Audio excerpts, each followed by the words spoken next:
Trans women are female, like actually female. Medically female, legally female. It's not just that you suddenly, if you're woke, have to be for, beheading a Holocaust survivor and calling your mother racist. You also have to be for biological men beating women in sports. Here is video of a trans female weightlifter, also known as a dude, explaining why he should be able to beat chicks in weightlifting. What is it to be a woman? Yeah. So I don't think it's a good question. Because I think people want it to be objective and clear and there to be clear criteria. And I think that's impossible. And I think we need to accept that.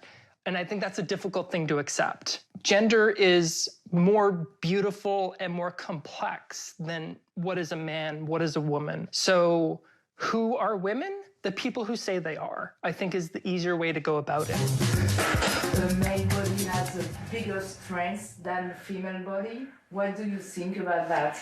The question isn't, are male bodies bigger than female bodies, but are trans women, trans female bodies bigger than cis women's bodies? Trans women are female, like actually female. Medically female, legally female. My doctors treat me as any other female. Driver's license, passport, my racing licenses all say female. Before I have you guys chime in, we've had an internal debate on the show all week because for the last 10 days, I've cursed more on this show than at any other time in the history of the whole show. I've called people all sorts of names and everything else. And my mom said to me yesterday, David, could you just ease up a little bit on that stuff? So I'm actually not going to comment on that video of that wonderful person that you just saw there. James, I'll allow you because I can't control my guests, obviously. Can you explain anything that person just said? I can explain pretty much all of it. Gender is beautiful, though. It's much more beautiful than the ugly person saying it, who, as we all saw. I mean, I see good-looking guys. I see beautiful women on this program. I don't see it on that. But the fact of it's just easy to see. I mean, we don't have to kid ourselves. But the fact of the matter is that we see yet another kind of crime that you have to learn to recognize. So you empower that moral entrepreneurship or moral bullying that we're just talking about. It's another basis to have an interminable number of struggle sessions to browbeat people. Gender is much more complicated than sex. It's, in fact, you can't even really define what it is, which means you have to appeal to somebody like that in order to define what it is. In other words, like Ketanji Brown Jackson said when she couldn't answer what is a woman despite being a woman, she said, we need an expert to tell us who qualifies as male and who qualifies as female.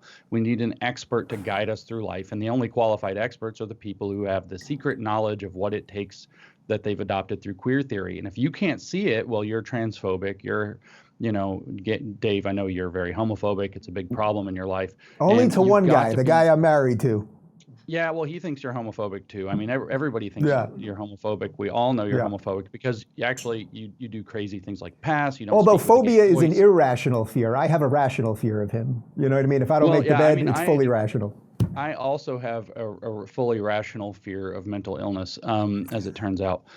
Visible mental illness, as a matter of fact. And so the fact is that what you're seeing is another basis for another set of struggle sessions to twist more thumb screws on more people who are led around by their uncontrolled empathy into lunacy and madness, which becomes a downward spiral until the next thing you know, you're chanting for whatever slogan it is, trans women are women, Black Lives Matter, apparently gas the Jews, that the big complex throws at you and says that you have to support this week.